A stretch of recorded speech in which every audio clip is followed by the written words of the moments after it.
Hi everybody, Lauren here with a new episode of Cool People, Big Ideas. And what a joy I had with this interview.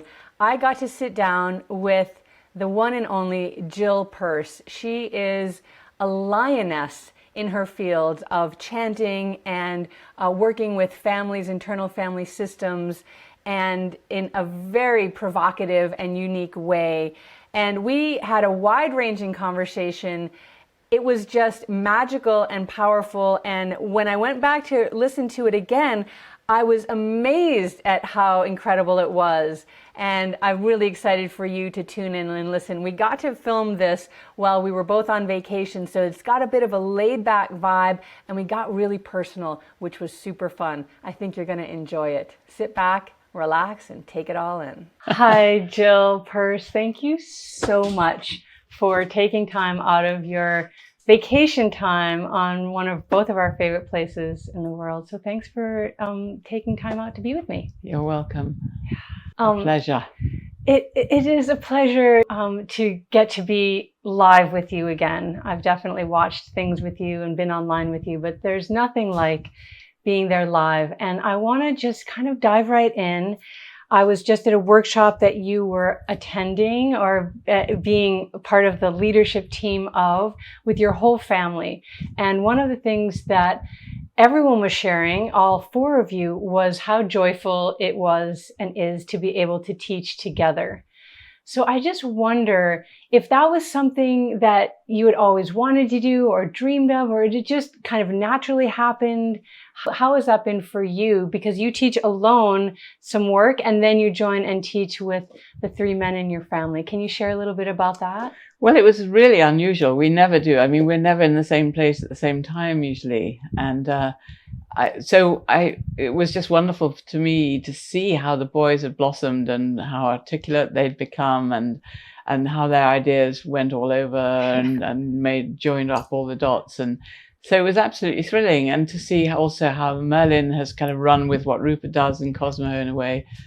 And also what I've done, and Cosmo has run more with what I've done, and I was known as the Matriarch, and so people love families. I mean, I think particularly in North America, people really love. I often have messages from people, saying that they're family fans and they found me through Merlin's work or Rupert's work or whatever, but they didn't because I have a different name, so they didn't know I'm the same family. Right. And so you said the word matriarch and you had a tinge to that word. I want to hear more of that because the work that you do separately from the men is working with families and archetypal families and all of that. And so you use that word kind of with a little laugh, but you are the matriarch of this family, and archetypally you carry that as you teach. And I imagine I'm going to take your workshop and we're going to talk about that because I'm actually afraid to. So I want to talk about why I'm afraid to, because what is coming up there. But what does that word matriarch mean to you? And why did you kind of... Well, I don't know why I did that little tweak. It was just the word that came up in the group.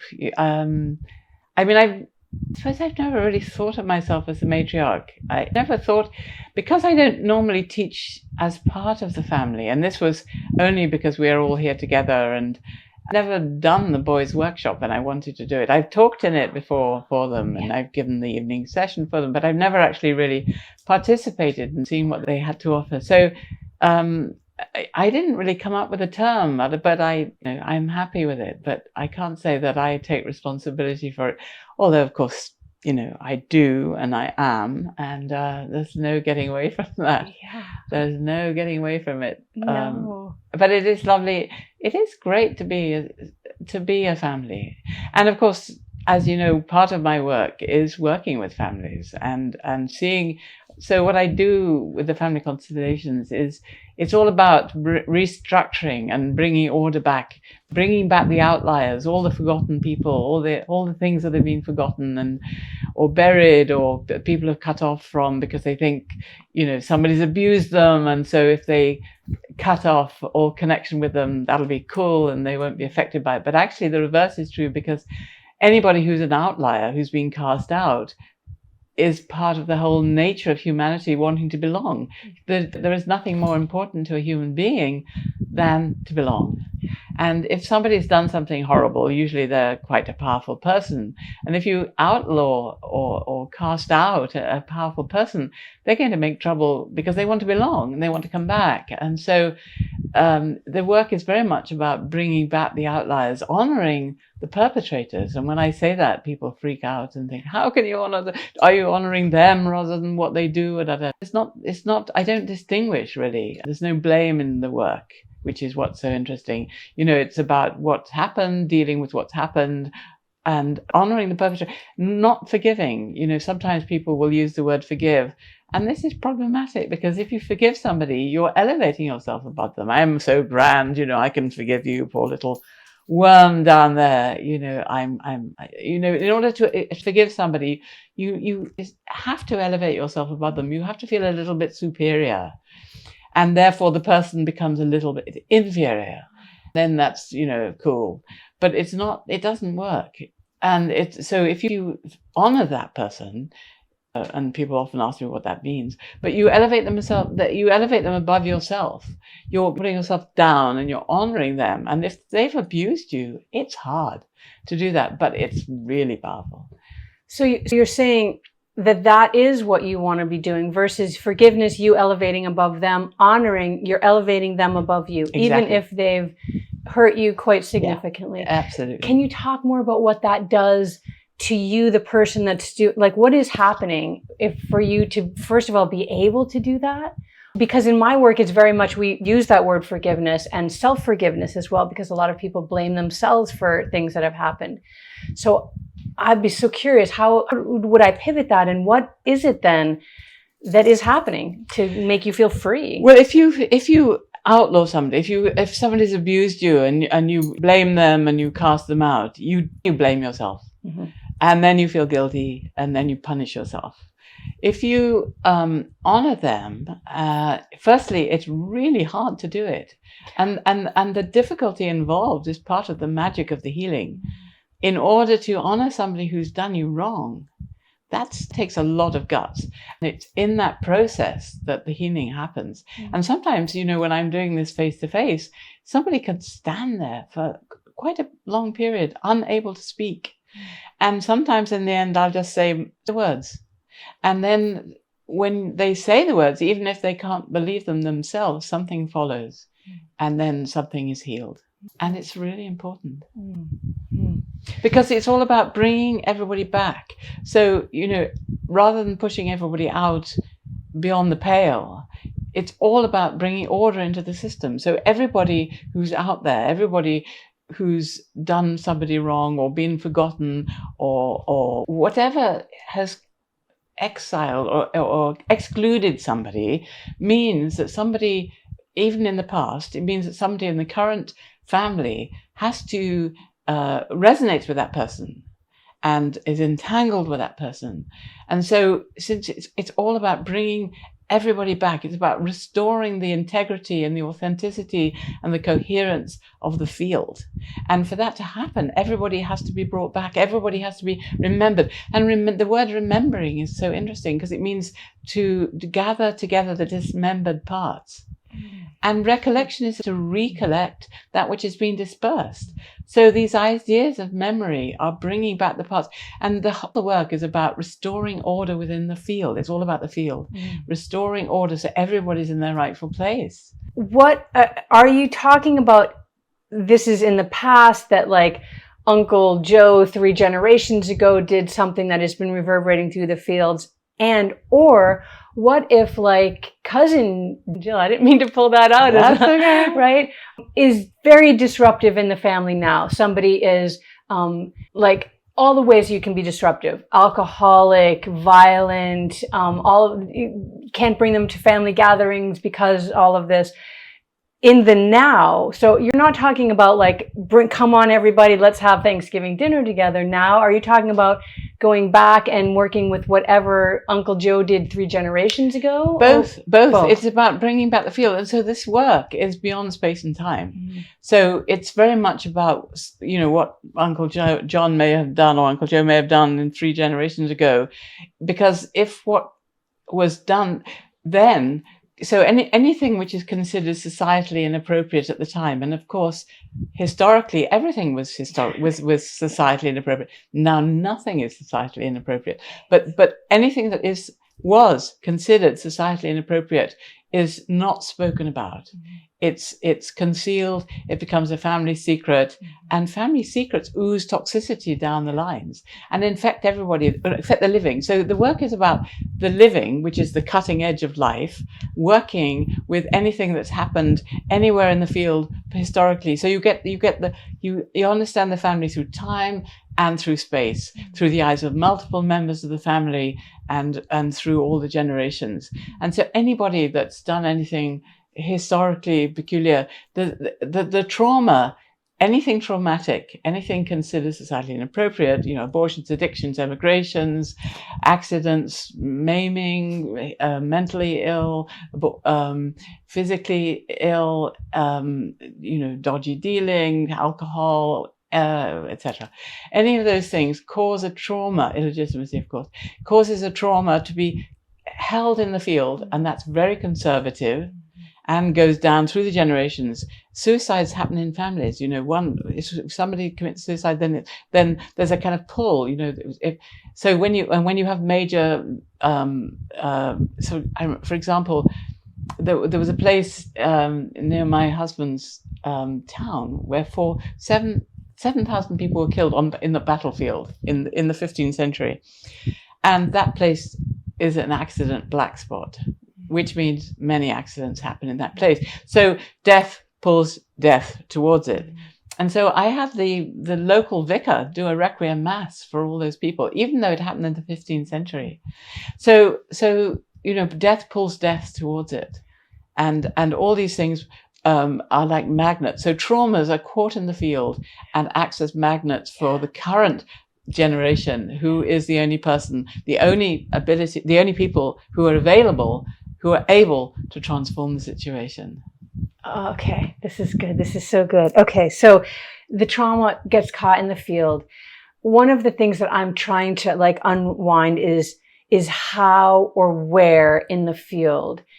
Because we talked about that memory is not in the brain and there's no traces of memory. Is it in the land around us? Is it in the energetic fields that make up our body, which is what I think, and which is what I wonder if you think, that those traumas live in the biofield that surrounds us, as well as the physical tissues, and that as we shift those things shift for us. What is your take on where these things are? Like you talked about this town, is there a standing wave of energy in that town that then draws like to like? So that's an impossible question, because fields have no location really, except that they are associated with the people with whom they have anything to do. But I don't think they're in the body. I don't think, if you look historically at fields in science, for example, they are known by their effects, not by what they are. So we don't know necessarily what a field is. So the family field, the ancestral field, the knowing field, we don't really know what these are. I mean, and we just know their effects. Yeah. So I don't think they're in the flesh and blood. So one thing that happens in this work is that the person who's working, say you were working, you would choose from naive representatives, so a group of people you might not know, people to represent your mother, father, brother, sister, etc., etc. And then, in the most mysterious way, they become those people. So, for example, my son Cosmo, this is the time I noticed this most extremely. So I had these 2 brothers who worked with me a lot. I mean, for many years. And one of them was doing his PhD at Cambridge in music. The other was working for, I don't know, some political organization, but he was the vulnerable one. And so the musician one chose my son Cosmo. He'd never done this work before. He'd never seen it happen. And I wasn't working with him because he's my son, but he was one of the naive representatives. So this person chose him to represent his brother, who was in the room, who was doing the work as well. And my son, who's very cheery, Cosmo, he stood there and then he slumped. And then I could see his brain working. This is ridiculous, I'm Cosmo. Slump. This is ridiculous, I'm Cosmo. Slump. So his rational mind kicked in and he became himself again. And then he was caught in the field. He was like being touched in the playground. You're it. He became the person that being watched by that person, being watched by his brother. He became that person. And then he went back to his rational mind. No, I can't possibly be the case. I'm Cosmo. And so he went from one to the other, until he got it. And then he slumped, and then he remained the vulnerable brother. And so that's what it's like. And that's when, and it's completely baffling, because you only have to say, you are my sister Joan, or you are my father John, and you become that person. And I don't know what we're tuning into. I mean, nobody knows what we're tuning into, but we're tuning somehow into the knowing field. And I think that we all have that ability to tune into everything, but we don't, because the nitty-gritty of life gets in the way. All the kind of stuff of eating, shitting, fit, making sure things happen as we would like them to do, and all the kind of nonsense that we live our life by interferes. So we never really tune into that knowing that we all have an ability to tune into. And this is what's exciting about this work, is because not only do you work with your family, but you also, when you're chosen to represent other people, you also learn, because people get better and better at it. You learn to let go, and you learn to really become in the present. It's all about being in the present. You become in the present and you tune into this field of knowing that we all have. And it's miraculous. It sounds miraculous. And I don't know what the fear of going into that, it's the so unknown of like how it all works. And also, to be fully honest, it's like, do you have to then go through those traumas in your family lineage? I mean, I've just discovered some quite gnarly family traumas. I'm like, oh, I don't want to, and even there I hold the points, and, the Donna shows you like to keep going into stress. So is it that it's like, okay, then hold on, we're going for it. Is it like that? Well, I do. I mean, the way I do it, I do have people, I have people address each person they've chosen briefly. So you're my mother Jane, you're my father John, da, da, da, da. And I have them talk about the interruptions. So there's something about the work being about unfinished business. And so interruptions are what caused the trauma. And so I do like people just to summarize the interruptions, but they're not usually, you don't usually know the interruptions in your family, in your parents' life usually. Except, deaths, suicides, abortions, those kind of things. But that's fine, because those are what count. So I do have people refer to them. And so the other thing about this work is that in order for me to guide it, I have to be in the present, which is exactly where I want to be, because I can never have any idea, if this, then that, if this, then that. That doesn't work. It has to dance. I have to dance with novelty in the moment of its revelation. And that's exciting. That's thrilling. And usually it's fun, actually. I mean, very often it's even funny. The funniest things happen. And so there's nothing to be afraid of. It's very benign, and it's about, I'm able to see the connections and to have somebody do what's necessary to transform it. So, I'm already putting the seed in that next time you're here, I'm going to come here and do. I'm vaguely setting that intention. As I said, I'm nervous for it, but then I feel like I've taken this workshop with Rupert and Merlin and Cosmo. This was my second time that I took it. I took it, I don't know, 7-9 years ago when there was 18 of us at Bluff House. Oh, yes. And so a lot's changed since then. A lot has changed since then. Merlin's become they both become superstars. They have, but still in primary, Rupert is the superstar, and so I love the way that the three of them and then the four of you have all managed that in such a graceful, beautiful, archetypal way. I think that the four of you, and you talked about this in the workshop, sort of representing, I mean, like literally Father, Son, Holy Spirit, Father, Son, Son, Holy Spirit, that came out of that workshop. So I wonder if you said that you hadn't really thought about that matriarch before, but that you do this work that is so archetypal, and you're in this family that is incredibly archetypal. I mean, each one of you individually and then together, it's sort of like, it's as awe-inspiring as it gets, at least for me, and I know for many, many people. And so is it possible for you to think of yourself both as part of this family that probably argues and, whatever, has all their stuff and loves each other and messy and all that? And then can you also see yourself, I mean, you named your children these two very archetypal names. It's not like you've got, Susie and Derek or something, So I have to think that that's sort of part of it all. Absolutely. And I don't know how it happened. I mean, Rupert and I have always just done our work. I mean, I was doing my work long before I met Rupert. He was doing his work. And in a way, I was looking for somebody doing the work he was doing, because I was looking for a biologist who answered the whole question about how form comes into being, because that's what I was working with at the time. And he kind of materialized, and then I could let him kind of do the science part, and I could get on and do the, experiential part. And the boys were brought up at home. Rupert and I both went to boarding schools, which is what if you're sort of middle or upper middle class in England, you go to a boarding school, and we both went to boarding schools.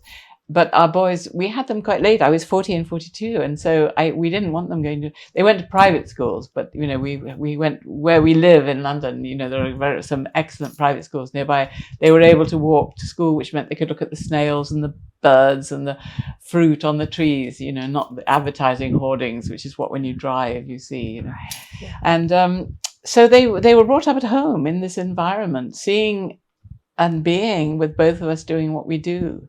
And so I think that just rubbed off on them. They were brought up in this resonant field. I can't say that we consciously, bred this into them. I think it was just, they had no choice because they were in the field, all the time. And so we were both doing what we do, and both Rupert and I have always been way ahead of our time in a way. What we're doing is it's sort of ahead of our time, and I think they've kind of grooved into it and run with it in their own way, and keep expanding it. Yeah. And expanding it forward as well. And we don't work together. I mean, this is unusual. It's just that we've always come here. When Rupert and I first came, Merlin was 9 months old. And Cosmo wasn't thought of. And the next year he was in my belly, and the next year he was a baby. So we've been coming here so long. So they've sort of grown up in this magical place as well. Yeah. And with us doing what we're doing, and. So they've never experienced somebody going out to work and working for somebody else, or they've just grown up with this in this field of exploration and expansion and trying to sort of express and explore beyond the known world, and to ask the right questions. Really, it's all about asking the right questions. Yes, it is. I remember when I was at university, and I did my thesis. I did 4 years at fine arts, and I remember I decided we had to do an art historical thesis in our third year. It was a 4-year course, and most people chose artists, and I thought, well, what's the point of reading and expressing somebody else's ideas or somebody else's ideas about somebody else's art? And so I decided to examine the spiral in art and nature. And so I remember going to the biology professor at the university and asking him about phyllotaxis, the way that geometrical spirals in all natural things, in the shape of horns and flowers and sunflowers and pineapples and shells and galaxies. And he said, oh, we don't ask those kind of questions. And the thing is that at that point, integrative understanding, cross-disciplinary studies didn't exist, but for me, it's always been about looking beyond the boundaries, asking questions in all. It's only when it's all about asking the right questions of the universe. Mm-hmm. Okay, I want to go deeper into the other work that you do, the sound, the chanting, the resonance, because I think it's all one thing. You think so too, yes. So back to the fields again. One of the things that we've learned in Ayurveda and in yoga, that chanting, the Brahmari chant specifically, which is that B when it's kind of humming and you close, is that you're clearing the myelin sheath in the brain and actually clearing imprints off of it. And so that makes me think of healing trauma, and that is one of the things that Brahmari breath is used for. You chant from an equally as old tradition, and I have to wonder if that is part of the healing work as well, what the resonance does to the body. Can you talk a little bit about that? Yeah, well, I mean, I came to the work with families through, I started looking at spiral patterns, which I mentioned, and the flows of water and how flow, when interrupted, turns around on itself and becomes form. So eddies which become independent from the form. And so that was my whole beginning, really, was how form is created. Then I saw the work of people like Hans Jenny, which is the work of Faraday waves, which started with Leonardo, watched it in the dust in his wood patterns when, vibrated. So it has a long history. So I saw the work of Hans Jenny, who was a Steinerian doctor, who showed how seamless, formless matter, liquids of different viscosities and powders and so on, took on the patterns of nature when vibrated. So I became very interested in the patterns in nature. And actually I had somebody in my workshop in the 80s who was a sound engineer who was so taken with that idea, he went away and built what he called a cymoscope, because Hans Jenny called these, cyma, which means wave in Greek. So he built a cymoscope, and sort of, I don't know, 50 years later, Rupert and Merlin, maybe 60, I can't remember, bought one of these devices in order to look at the patterns. So it's come full circle. Wow. So anyway, I was very interested in patterns in nature, and then in sound, and how sound, all forms of resonance create form, and that was where one of my starting points. So then I realized that we'd gone silent as a humanity. That when I started, there were no community choirs.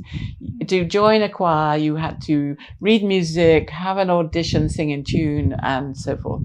So it was a very you had to be a bit of a professional musician, and there was no other way of singing together. And I realized that we had gone silent, that the urge to predict the future, people put on white coats and they figured out what happened yesterday in order to predict what happened tomorrow, to control the universe, to feel in control, because otherwise it was all too scary and too unpredictable. And so if we could predict what would happen tomorrow based on what happened yesterday, cool. So this is, and I did a research fellowship in the biophysics department with the man, one of the three who got the Nobel Prize for discovering the structure of DNA. So I was very embedded in that world. But I realized that we had to reclaim our voices, and that sound is unique in the sense that every form has its own sound, but sound dissolves the boundaries of the form that it creates. And so every sound is a key to its own dissolution. And so I realized then that it was absolutely key for us to reclaim our voices, because when you chant together with other people, you dissolve the boundaries between you and you create a community. And of course, we all need community, and that's something that's gone by the wayside.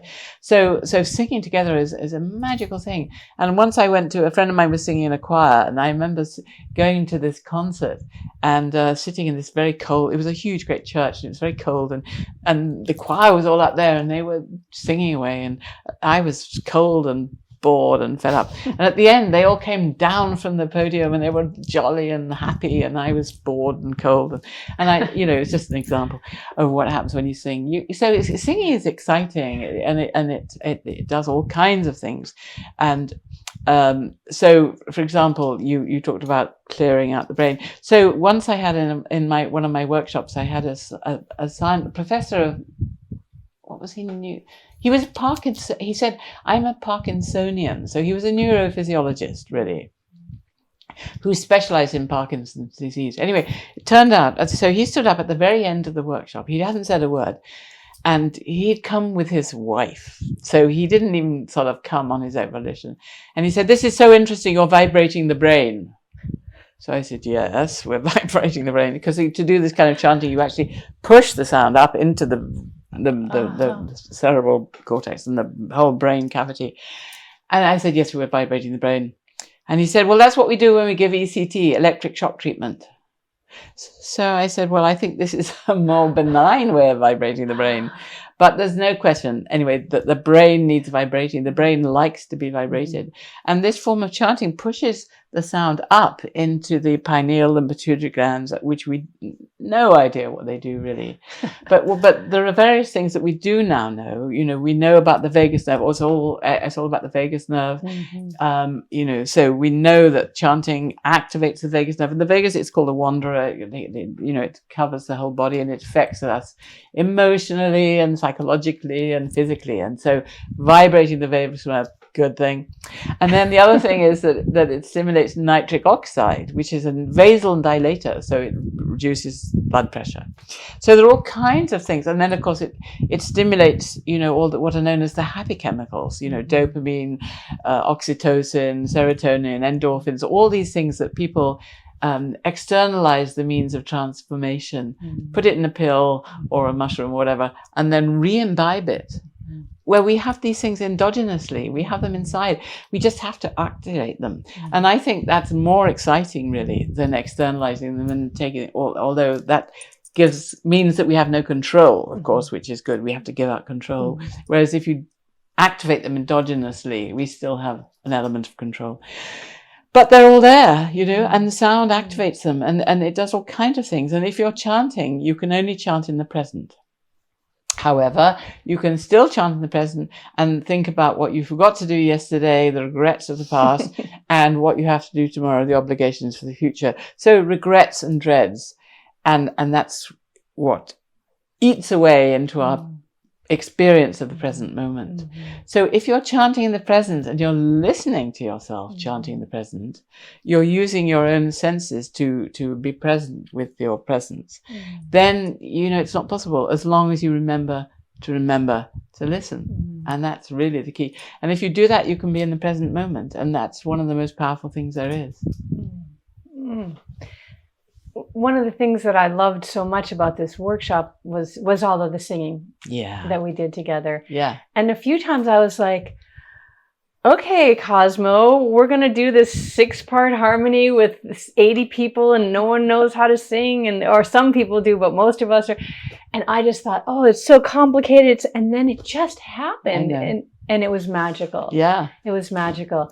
And it also gave me a glimpse of, like you said, Cosmo has sort of fallen you into the musical realm, and Merlin has followed Rupert into the intellectual realm. And then, of course, everyone crosses over because you all play instruments and you all are intellect. So it's like and artists in every stripe. Would you consider giving us just a tiny taste? I'm totally putting you on the spot. I didn't even ask if I could ask. So you can say no, we could edit this out. That's but right. Would you do a little bit of your chanting? Yeah. So when I started and to bring people together to make sounds, I was very aware that the whole Western story, which we Abraham is salvation history. We're all following Abraham. He abandons his family and he's going to the promised land. So the whole Western notion is one of going anywhere but where we are. It's all about discursivity. It's all about going from there to somewhere else, evolution, upwards and onwards, getting better. Everything is developing. This whole idea is such a Western idea. Exhausting. I know. And I mean, it's all about that. And whereas you don't get that in the East at all. It's about using sound to corral the mind into the present moment. So it's not about, so chanting mantra, for example, mantras often have no meaning. They are qualifications of enlightenment, for example, which are lumped together, and then they're repeated, and they're repeated, and they're in archaic languages, so it's not in a language that you're going to start thinking about, what am I doing? What am I saying? Whatever. It's in an archaic, like, you know the intention. And you repeat it, So it corrals the mind into the present. So I realized that chanting words is problematic because, if you chant words, the example I often give is if you're chanting a national anthem, for example, it's fine if you're in the right country, but if you step over the border, it's the wrong song. So words not only take the mind from here to there and take you on a journey, like Western music, which has a dance has a time signature. It's a dance. It goes from here to there. So words have a beginning. Sentences in languages we understand have a beginning, middle, and end, and they go somewhere. They go somewhere else.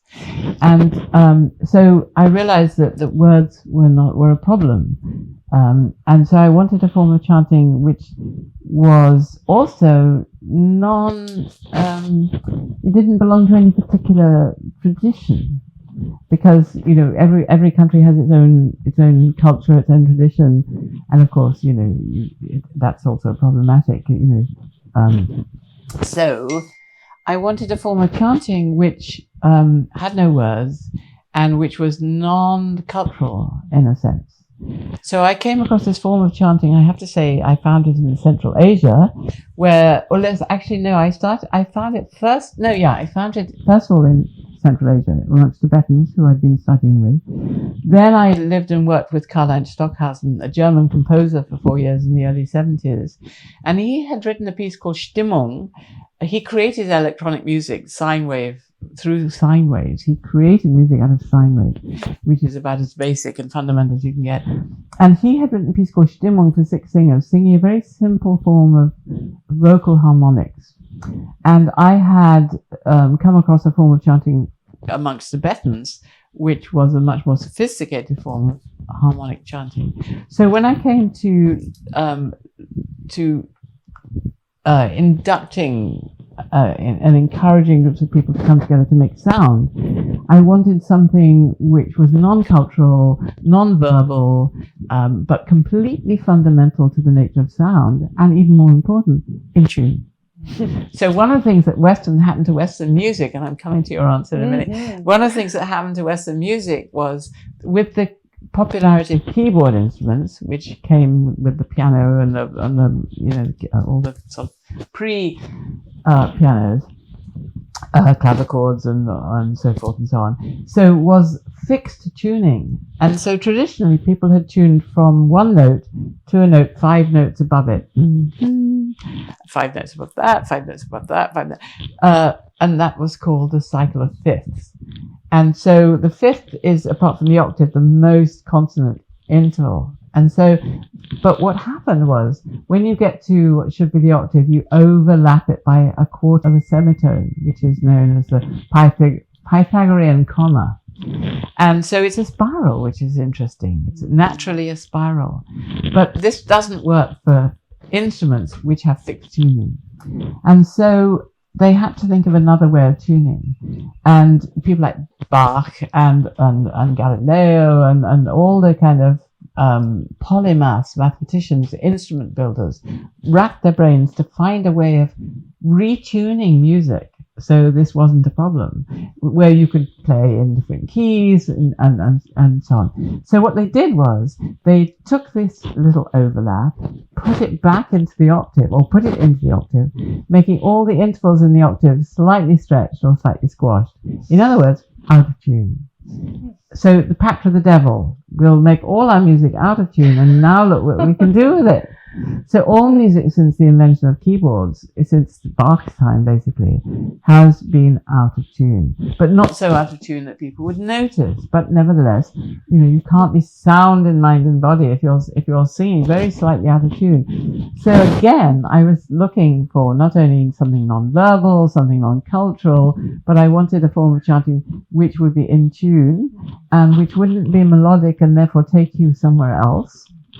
So what I came across was this form of chanting. It's brilliant. It's brilliant. Every bit of it. Yes. On a single note, which everybody could do. And so when people have been told you can't sing in tune, it means you can't sing two notes. You can't get the relationship right.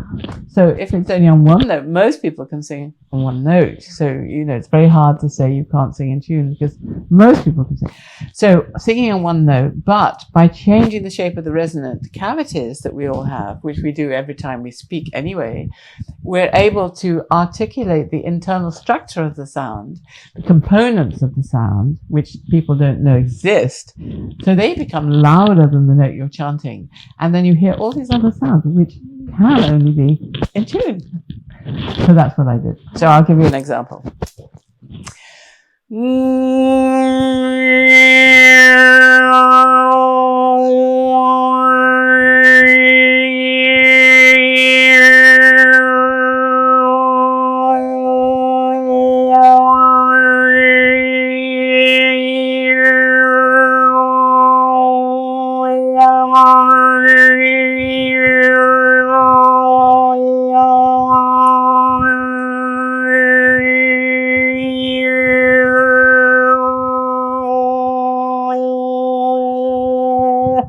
One note.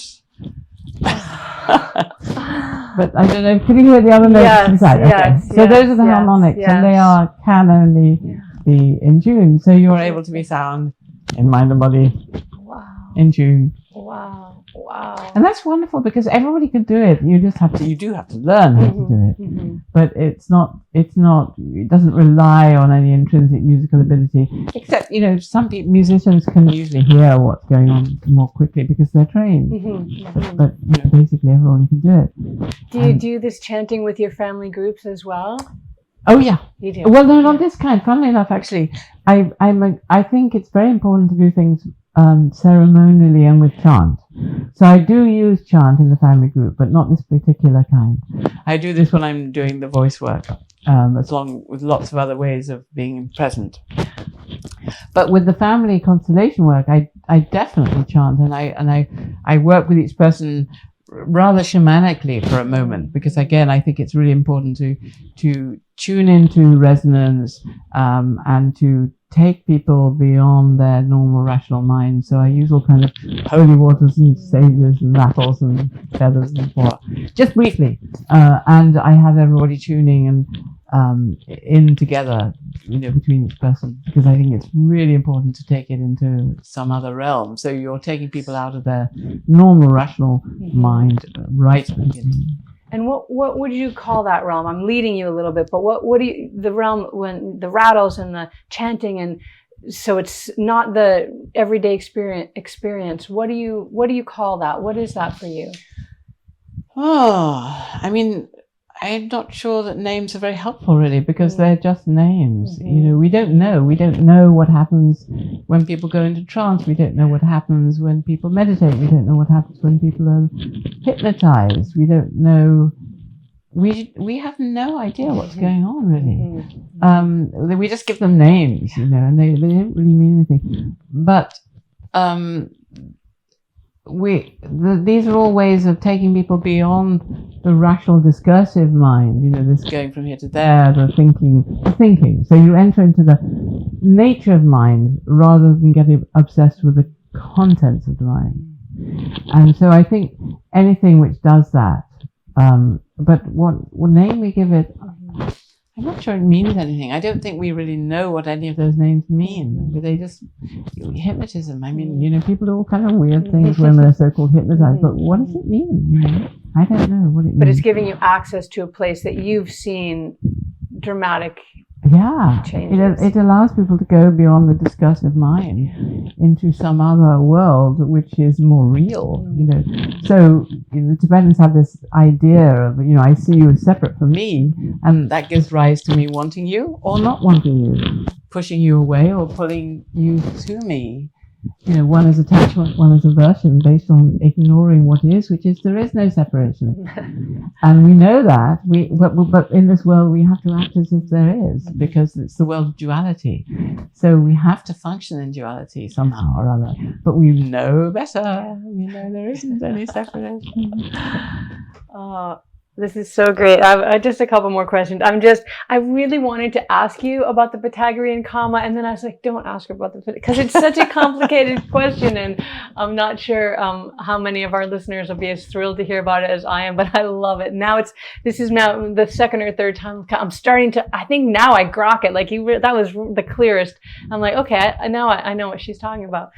You mentioned something about that we all have within every resonant thing, being us, has within us the note that destroy isn't the right word, but what was it that you said? Because what I came to mind was like shattering the glass. Yeah. Is that, and what do you mean by each of us has that with us? Well, I think sound is so fundamental, because everything has its own sound. However, when you start to talk about organs, they're very complicated. So the simpler something is, the simpler the sound. So, for example, once when I was working with Karl-Heinz Stockhausen, we did a piece based on my whole understanding of the effect of sound on matter. So we did a piece. It was commissioned by the city of Liège, and this was, when was it? It was in the early 70s. We did it 2 or 3 times, I think. And so there were 13, so it was in a half-built television studio, which meant there were all these different rooms, but they were sound transparent because they hadn't got the glass in yet. And so the public walked around from situation to situation, and then there were all these musicians in these different arenas doing different things. And one of the musicians, Hugh Davis, who'd been Stockhausen's assistant many years before, he had got a siren, which is this is the early 70s, so it was an electronic device with a knob. I don't know if you remember knobs, but they died out. It's all push buttons nowadays. Anyway, I was thinking it could be UK, US, but rest in peace, knobs. I miss knobs. Anyway, so you turn it and it would go. So you could change the pitch by turning the knob. And he got all these bits of glass and with holes in them. And he'd put on a sheet of glass and he'd buckle it in with a screw onto this siren, and then he got a glass of water and he'd pour film of water on the glass, and then he'd turn the knob. So, and then when he got into a harmonic of the fundamental note of the glass, these patterns would appear on the glass in the water. Meanwhile, the public were all gathering because it was so exciting. And then he'd get it, and then he'd do what he called worrying it, which he goes slightly above and slightly below the note of the glass. The glass would break, and people would go away. But it was, the tension would build and build and build. But that was a very simple piece of glass. It was just a sheet of glass.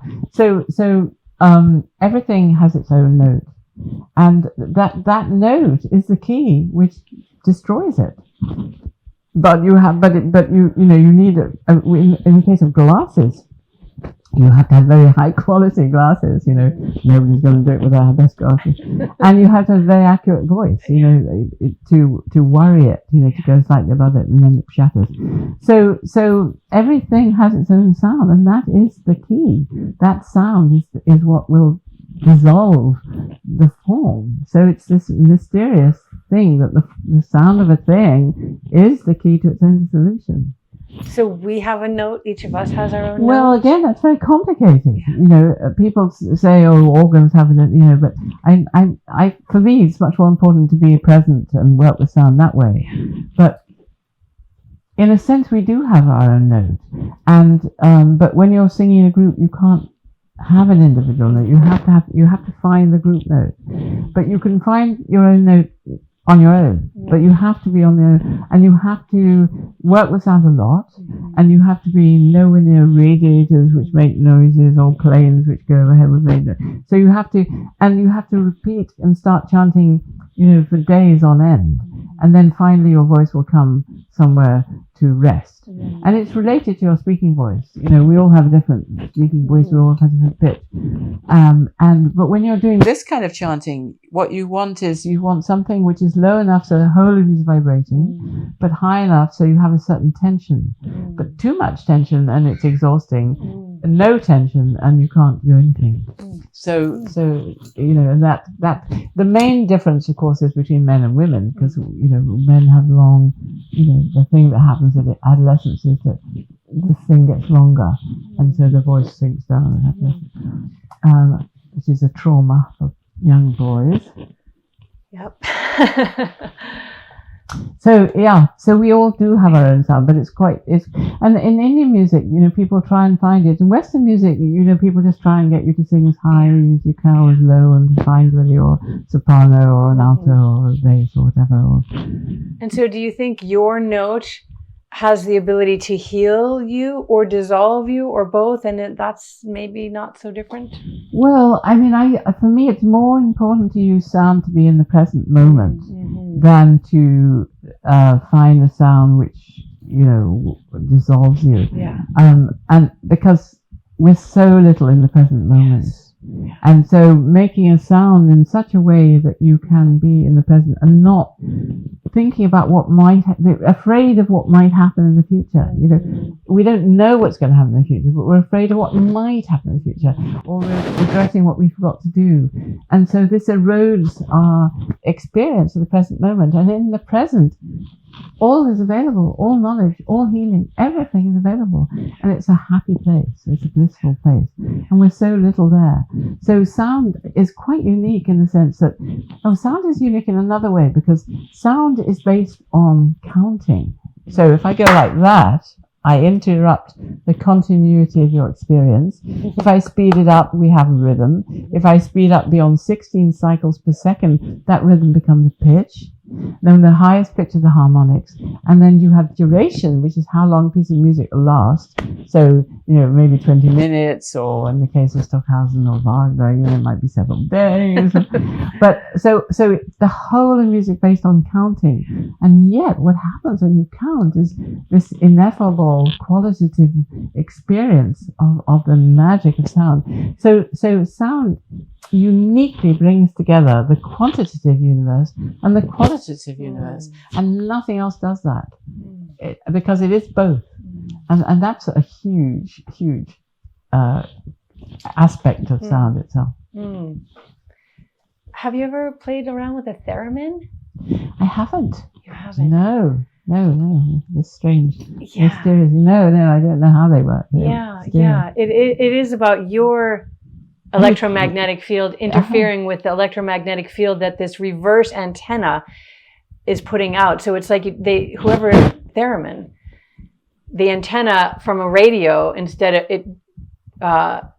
it's broadcasting out instead of receiving in, and then your interference pattern is coming into it. That's a very not technical way of talking about it, but I think you would love playing around with one. I know someone who has one, so maybe sometime I'll connect you. Although I always feel that instruments, whatever the kind they are, I mean, that's the most mysterious one, of course, but I always think they're displacement activities, and what's really important is the human voice, because we are an instrument. You know, we're a tube with holes in us, and you know, we kind of have forgotten, or vocal music's been hijacked by the professionals. You know, musical literacy, which means unless you can read music, you know, you're an amateur, which means to love something, and the professional often doesn't. And so I think what's the most important is using our voices, actually. And very often, I'll have professional musicians who never dared sing, and for them that's the most traumatic, because they secretly know that the voice is the key. So while I love to play with your theremin, I think the voice is even more magical. Do you play instruments at home, or just? No, I don't mean just sing or sing. That's your instrument. Yeah. Well, it's interesting. My mother was a concert pianist, and her brother was a composer and an organist, and her father played the organ, and we have 6. I was brought up in a house with 3 concert grands, and now between the 4 of us we have 6 pianos. And so and because Rupert, his uncle played the organ, his grandfather played the organ, so music's in our family.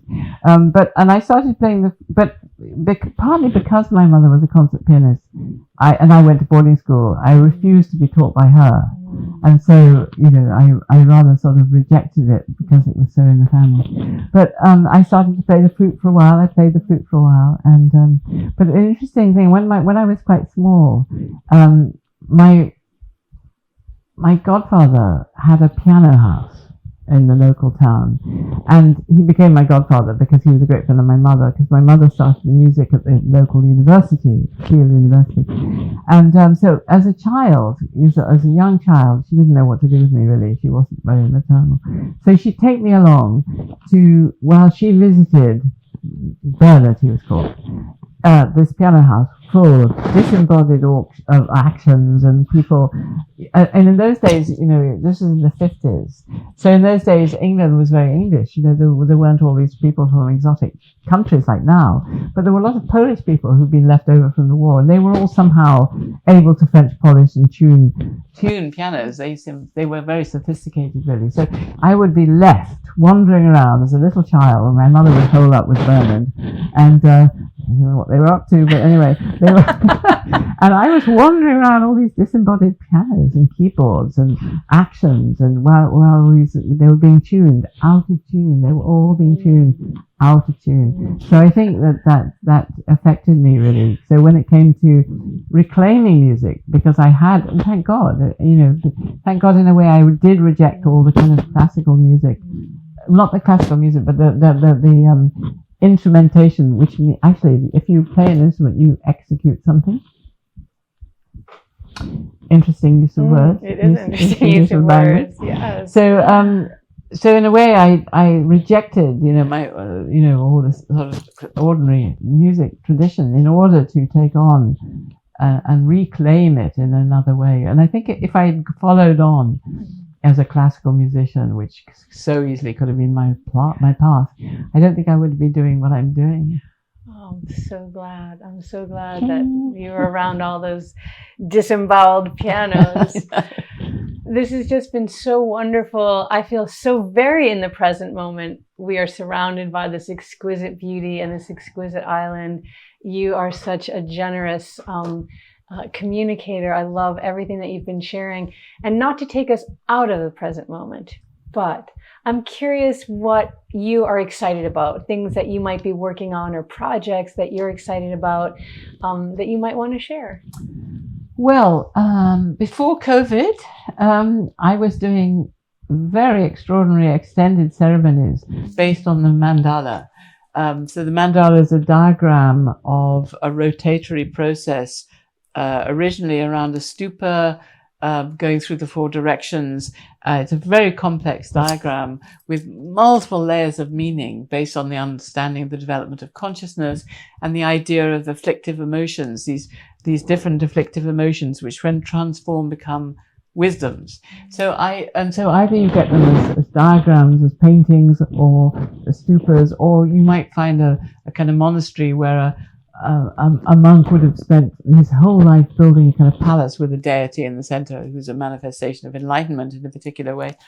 And so what I did was I had large groups of people embody the mandala and go through, progress every half hour. We do a ceremony. We do it would be continuous chanting for like 10 days, and we do this half-hour sequence of the whole process of chanting, and then we'd move on, and I'd have a soul guide who would take people on, and you'd end up where you started. It's a very complex diagram.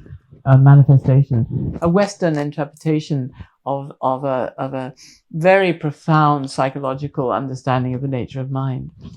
But we did it as experiential. We'd all wear the colours of the directions. It was absolutely a mind-blowing experience, ceremonial manifestation of our minds, really.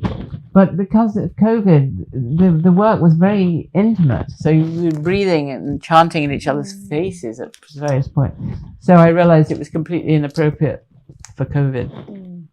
So since COVID period, with this transmission of the virus, I started working online, which actually I never thought was possible. I was taught how to use Zoom by an 18-year-old, which was through very peculiar circumstances, and I've adapted it so that I can do the family constellations online, brilliantly. Wow. I can do the voice workshops online. I do one every month. I do a voice workshop one month. I do a family constellation next month. I've been doing that since the pandemic, and now I've started doing week intensives face to face. I used to do residential work, but I can't face the complications of, all the parameters of when people arrive, what they want, when they're leaving, do they want a bath or a share or whatever. So now I do these 2 week intensives in London of the family constellations, which is not quite so intimate. And people can take care of their own lodging. So that I'm very excited about. I love working. I love doing the work. I mean, I love both the sound work and the family constellations. And I just did a 5-day workshop here where I worked with everybody. When I'm working face to face, I work with everybody. And so in a way, what I love most is manifesting, my ability, which is to see what needs to be focused on and recognized and connected in people's lives, so that their lives are changed, and also transmitting the voice as a practice. So these are what I've been doing for many years, and I still love doing them. So onwards with the work. I love that you're still so passionate about it. And I just wonder, is that something that you take over to your not working life, that ability to sort of see what people need? That's a very maternal thing just in general, to see what people need or where connections could be made. Do you think that's something you do? Well, now Merlin and Cosmo have moved out of our house. They've bought their own. They've both got old Methodist chapels in South Gloucestershire, which is about 2.5 hours drive from where we are. And they've both got these amazing old chapels. So in a sense, I'm not any longer in the family situation. And so I'm just learning to experience a totally different lifestyle with Rupert. Rupert and I have been together over 40 years. And so in a sense, and we're just overcoming the pandemic, so getting back together again. So it's all very new in a way. Yeah.